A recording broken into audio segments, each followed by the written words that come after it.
കലാപത്തിന് പിന്നിൽ കളിച്ചവരുടെ പേരിലൊപ്പം രാജിക്കത്ത് മേശപ്പുറത്ത് നോക്കുന്ന വെല്ലുവിളിച്ച് അങ്ങേക്കാരെങ്കിലും സംശയമുണ്ടോ? ഉണ്ടെങ്കിൽ അത് തുറന്ന് പറയണം സാർ. തെളിവ് കിട്ടട്ടെ. മുഖ്യമന്ത്രിയും അങ്ങും തമ്മിലുള്ള പടലപ്പിണക്കമാണ് കലാപം നിയന്ത്രിക്കാൻ കഴിയാത്തെന്നും ഈ മന്ത്രിസഭയിൽ ഒരു യൂദാസ് ഉണ്ടെന്ന് പറഞ്ഞതും അങ്ങും തമ്മിൽ എന്തെങ്കിലും ബന്ധം? അത് അങ്ങയോട് ചോദിക്കണം. അപ്പോൾ അതിൽ വാസ്തവം ഉണ്ടല്ലേ സാർ? എഴുതിക്കോ, പത്രം കൂടുതൽ ചെലവാകും. സ്വന്തം മണ്ഡലത്തിൽ ഒരു കലാപം നടന്നിട്ട് അതിലെ പ്രതികളെ പിടിക്കാൻ കഴിയാത്തത് അങ്ങയുടെ മൗനാനുവാദത്തോടെയാണെന്നുള്ള പ്രതിപക്ഷാരോപണം. പ്രതിപക്ഷത്തിരിക്കുമ്പോൾ എല്ലാവരുടെയും തൊഴിൽ ആരോപണം ഉന്നയിക്കില്ല. അത് ഞങ്ങളായാലും അവരായാലും. അടുത്ത നടപടി അടുത്ത നടപടി സാർ ഒരു സർ, അഡ്വക്കേറ്റ് അശ്വതി മേനോൻ കാണാമെന്നിരിക്കുന്നു. വരാൻ പറയും. ഒരുപാട് പ്രാവശ്യം ഫോണിൽ ബന്ധപ്പെടാൻ ശ്രമിച്ചു, കിട്ടിയില്ല. സ്വന്തം നാട്ടിലൊരു ദുരന്തം നടന്നിട്ട് അവിടെ നിന്ന് വരാൻ കഴിയാതിരുന്നത് തിരക്കൊണ്ടാവും അല്ലേ? ഞാനൊന്ന് വന്നതുകൊണ്ട് മാത്രം തീരുന്ന പ്രശ്നങ്ങളല്ലല്ലോ അവിടെ. അങ്ങ് വരേണ്ടതായിരുന്നു. ഒരുപാട് നിരപരാധികൾ വീണ്ടും വീണ്ടും അവർ ക്രൂശിക്കപ്പെടുകയാണ്. കലാപം നടക്കുമ്പോൾ കയ്യും കെട്ടി നിന്ന പോലീസ് നിരപരാധികളെ കയ്യാമം വെക്കാനും പീഡിപ്പിക്കാനും മത്സരിക്കാണിപ്പോൾ. എത്രയും പെട്ടെന്ന് ഒരു പരിഹാരം കാണണമെന്ന് പറയാനാണ് ഞാൻ വന്നത്. അല്ലെങ്കിൽ ഒരിക്കലും അങ്ങേക്ക് സ്വന്തം നാട്ടിൽ കാലുകുത്താൻ കഴിഞ്ഞെന്ന് വരില്ല. അശ്വതി എന്തറിഞ്ഞിട്ടായി പറയുന്നത്? പോലീസിന്റെ ഭാഗത്തുനിന്ന് ദയവായി ഇനി അത് പറയരുത്. പോലീസിനെ നിലയ്ക്ക് നിർത്താൻ അങ്ങ് തന്നെ ശ്രമിക്കണം. അല്ലെങ്കിൽ ചങ്കൂറ്റുള്ളവരെ കണ്ടെത്തി അവിടെ പോസ്റ്റ് ചെയ്യണം. അങ്ങയ്ക്ക് വേണ്ടി, അങ്ങയുടെ വിജയത്തിന് വേണ്ടി രാപ്പകലില്ലാതെ കഷ്ടപ്പെട്ട 100 കണക്കിന് പ്രവർത്തകരിൽ ഒരു എളിയ പ്രവർത്തകരുടെ റിക്വസ്റ്റ് ആണിത്. ഇക്കാര്യത്തിൽ എനിക്ക് യാതൊരു വേദനയുമില്ലെന്നാണോ നിങ്ങളൊക്കെ കരുതുന്നത്? അശ്വതി, 2 മതവിഭാഗങ്ങൾ തമ്മിലാണ് ഏറ്റുമുട്ടിയിരിക്കുന്നത്. അവിടെ മതനേതാക്കൾ പരസ്പരം വെല്ലുവിളിച്ചുകൊണ്ടിരിക്കുകയാണ് ഇപ്പോഴും. ഈ ഒരു അവസ്ഥയിൽ എങ്കിൽ ആദ്യം വെല്ലുവിളി അവസാനിപ്പിക്കണം. അതിന് അങ്ങയ്ക്ക് ബാധ്യതയുണ്ട്. ക്ഷമിക്കണം. അങ്ങയിൽ ഇപ്പോഴും വിശ്വാസം അർപ്പിച്ച് കഴിയുന്ന ഒരുപാട് പേരുണ്ട് അവിടെ. അവരെ നിരാശരാക്കരുത്. വരട്ടെ.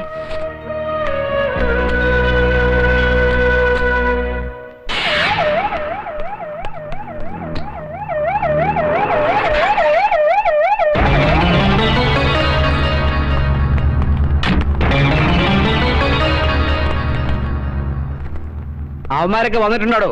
ആ GK കൃഷ്ണൻ, ഖാദർ സാഹിബുമൊക്കെ. സർ, മിനിസ്റ്റർ ഇപ്പൊ എത്തും. കിട്ടുന്നത് വാങ്ങി പോക്കറ്റിൽ വെച്ചോണം. സാറ് പറഞ്ഞ പോലെയൊക്കെ തന്നെ ഞാൻ. അങ്ങാടിയെ തോറ്റതിന് അമ്മയോടാ കളി. കേൾക്കാനോടും എല്ലാം കേൾക്കാൻ തയ്യാറായിക്കൊള്ളണം. അതിന് ഞാൻ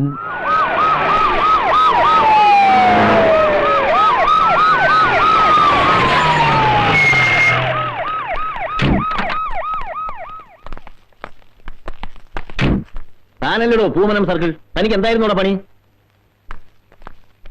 8-9 എണ്ണം മരിച്ചു, കുറെ എണ്ണം മരണം കാത്ത ആശുപത്രിയിൽ. താനൊക്കെ ഇവിടെ പോയി കിടക്കായിരുന്നു. നിരോധനാജ്ഞ ഏർപ്പെടുത്തിയിട്ടുണ്ട് സാർ. നിരോധനാജ്ഞ അല്ല സാർ. എന്തല്ല സാർ? സാർ, ആ GK കൃഷ്ണൻ, ഖാദർ സാഹിബ് വന്നിട്ടുണ്ട്. എന്താ സാർ നിന്നിളഞ്ഞത്? ഒന്ന് മൂത്രമൊഴിക്കാൻ. എന്താ വേണ്ടേ? നിങ്ങളിങ്ങനെ പരസ്പരം മിണ്ടാൻ മടിച്ച് മുഖം വീർപ്പിച്ചിരുന്നാൽ നമുക്കിതിന്റെ പരിഹാരം ഉണ്ടാവണ്ടേ? 2 മതങ്ങളുടെ പ്രധാനപ്പെട്ട നേതാക്കളായ നിങ്ങൾ പരസ്പരം വെല്ലുവിളിച്ചാൽ ജനങ്ങൾ വീണ്ടും ആയുധമെടുക്കും. ഇനിയും ഇതിന്റെ പേരിൽ ഒരു രക്തചുറ്റൽ ഉണ്ടാവരുത്. അതുകൊണ്ടാണ് ഞാൻ പറയുന്നത്, നിങ്ങളെല്ലാം ക്ഷമിച്ചും സഹിച്ചും സംയുക്തമായ ഒരു പ്രസ്താവന ഇറക്കി ഇരുഭാഗത്തുമുള്ളവരോട് ശാന്തരാവാൻ ആവശ്യപ്പെടണം. പെട്ടേ പറ്റൂ.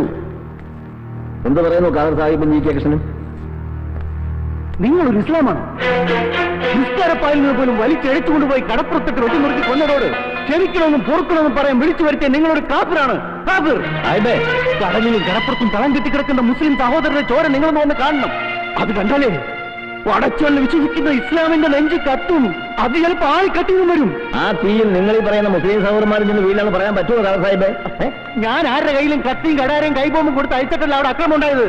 ഇതായിരിക്കുന്നു ചോദിക്കേ. ഇങ്ങനെ ജാതിപ്പെട്ടവരവിടെ ഒന്ന് കാട്ടിക്കൂട്ടിയ എന്നിട്ട് ഇരിക്കുന്നുണ്ടില്ലേ? നിങ്ങളൊരു മന്ത്രി ആയതുകൊണ്ടല്ല, മറിച്ചൊരു ഇസ്ലാം ആയതുകൊണ്ട് മാത്രമാണ് വിളിച്ചു പോകുന്നത്. അല്ലെങ്കിൽ ഇങ്ങനെ മുഖാമുഖം കാണുന്ന രീതി ഇങ്ങനെ ആവില്ലായിരുന്നു. താൻ കുറെ നേരമല്ല കിടന്ന് തറപ്പിക്കാൻ തുടങ്ങിയിട്ട്. എന്തോ കോപ്പ് ചെയ്യുന്ന താനീ പറയുന്നത്? ചെയ്യണോ? ചെയ്താലുണ്ടല്ലോ ആ കടവച്ചങ്ങ് വെട്ടി മാറ്റും. നിങ്ങളിങ്ങനെ ചൂടായാലോ? ഞാനൊന്ന് സംസാരിക്കട്ടെ GK? നിങ്ങളൊന്നും സംസാരിക്കണ്ട. 2 പേരും ചേർന്ന് ഞങ്ങളെ വിഡ്ഢിയാക്കാമെന്നും കരുതണ്ട. ഒന്നുമില്ലെങ്കിൽ 2ന്റെ ശരീരത്തിലോടുന്ന ഒരേ രക്തമാണല്ലോ. അതിന്റെ ഗുണം നിങ്ങൾ കാണിക്കും. GK, എന്തോന്ന് കോപ്പ്? താൻ എന്താ പറഞ്ഞത്? കടപ്പുറത്ത് ഒഴുകിയത് ഇസ്ലാമിന്റെ രക്തമാണെന്നോ? അത് കേട്ടപ്പോ നിങ്ങൾക്ക് നൊന്തുമല്ലേ? ഇവരുടെ ഭാഗത്ത് 4 എണ്ണം പോയിട്ടുണ്ടെങ്കിൽ 4 എണ്ണം ഞങ്ങൾക്കും പോയിട്ടുണ്ട്. കണക്ക് പൊത്തിരിക്കുക. അത് തെറ്റിക്കാൻ വല്ല ഉദ്ദേശം ഉണ്ടെങ്കിൽ അതൊക്കെ കഴിഞ്ഞിട്ട് മതി മധ്യസ്ഥം. ഇപ്പൊ നിങ്ങൾക്ക് മനസ്സിലായില്ലേ ഇവരുടെ തനിനിറം? ഇതിന്റെ പേരിൽ നിങ്ങൾ എന്ത് സമാധാനം ഉണ്ടാക്കാൻ പോണത്? ഒരു കാര്യം പറഞ്ഞേക്കാം, ഇനി ആ കടപ്പുറത്ത് ഒരു മുസ്ലിമിന്റെ ഒരു തുള്ളി ചോര പടിഞ്ഞ പിന്നെ അത് നിനക്കില്ല. എല്ലാവരും ചങ്കിൽ വെച്ചോ. സാഹിബേ, ഈ കളിയൊക്കെ ഒരുപാട് കണ്ടതാ മിനിസ്റ്ററെ. സ്വന്തം ജാതിക്കാരനോട് മുഖം കറുത്ത് സംസാരിക്കാൻ നിങ്ങൾക്ക് പറ്റില്ല. ജയിക്കുന്നെങ്കിൽ ചുളിവിൽ അവരങ്ങ് ജയിച്ചോട്ടെ. തോറ്റു കൊടുക്കാം മിനിസ്റ്ററെ. പക്ഷെ അതിനു മുമ്പ് ഇതിന് മേലോട്ടങ്ങ് പോണം.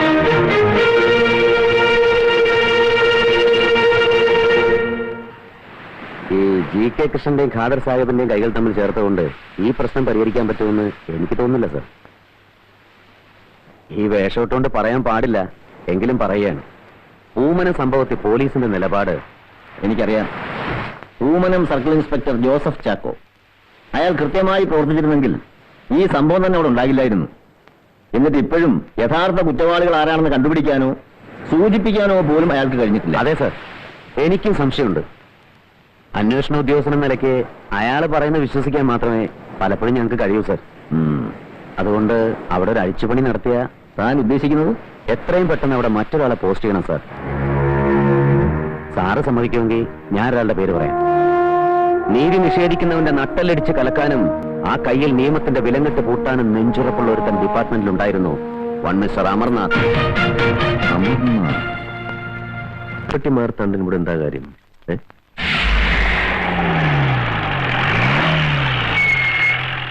അതൊന്നും ശരിയാവില്ല മാർത്തണ്ട, ശരിയാവൂല. ഇവിടെ ഇപ്പൊ വീട്ടുകാരും കൃഷിക്കാരും ഒക്കെ നോക്കി നാട്ടുകാരോട് ഉള്ളതും ഇല്ലാത്തതൊക്കെ പറഞ്ഞുകൊണ്ടിരിക്കുമ്പോ ഒരു സുഖമുണ്ട്. അത് കളഞ്ഞു വിളിക്കാൻ ഞാൻ തയ്യാറില്ല. നീ ചെന്ന് പറഞ്ഞേക്ക്.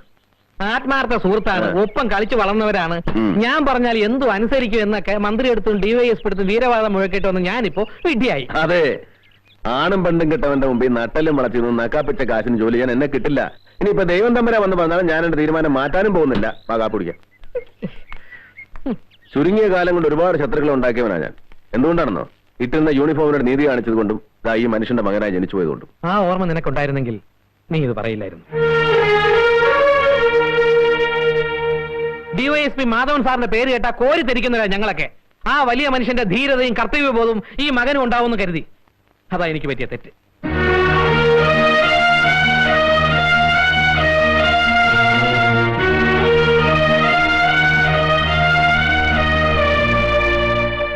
അമ്മേ, അമ്മയോട് എനിക്ക് കുറച്ച് കാര്യങ്ങൾ പറയാനുണ്ട്. അത് കേട്ടിട്ട് അമ്മ മകനെ ഒന്ന് പറഞ്ഞ് മനസ്സിലാക്ക്.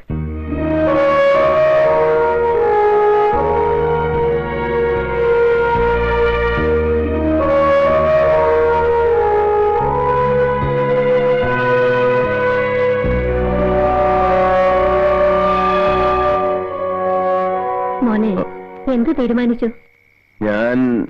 എനിക്കൊരു തീരുമാനം എടുക്കാൻ കഴിയുന്നില്ലമ്മേ. എന്റെ മോനൊരു തീരുമാനം എടുക്കണം. മാർത്താണ്ഡൻ എന്നോടും പറഞ്ഞ ചില കാര്യങ്ങളൊക്കെ കേട്ടിട്ട് കണ്ണു നിറഞ്ഞുപോയി. ഇതൊന്നും എനിക്ക് അറിയാഞ്ഞിട്ടല്ലമ്മേ. അവിടെ ചെന്ന് എന്തെങ്കിലും ചെയ്യാമെന്ന് വിചാരിക്കുമ്പോ അപ്പ കാണാൻ പറഞ്ഞു വിട്ടവന്റെയൊക്കെ സ്വഭാവം മാറുന്നത് ഞാനിത് എത്ര കണ്ടതാ. എന്റെ മോൻ അതൊന്നും ഇപ്പൊ ഓർക്കണ്ട. 8-9 പേരാ അവിടെ മരിച്ചത്.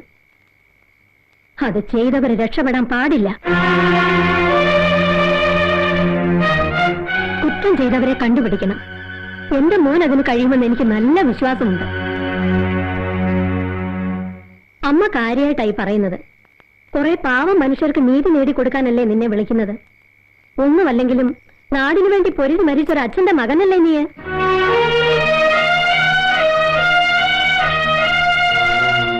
മോനെ, 9 വർഷമേ ഞാൻ കൂടെ കഴിഞ്ഞിട്ടുള്ളൂ. മരിക്കുമ്പോഴും ആ ശരീരത്ത് കാക്കയുണ്ടായിരുന്നു. നീ ആ വേഷമിടുമ്പോ, ആളുകൾ അംഗീകരിക്കുമ്പോ വെറുതെ ആയി പോകരുത് എന്റെ മോന്റെ ജന്മം. എന്റെ മോൻ പോണം, അല്ലെങ്കിൽ അച്ഛന്റെ ആത്മാവ് പൊറുക്കില്ല.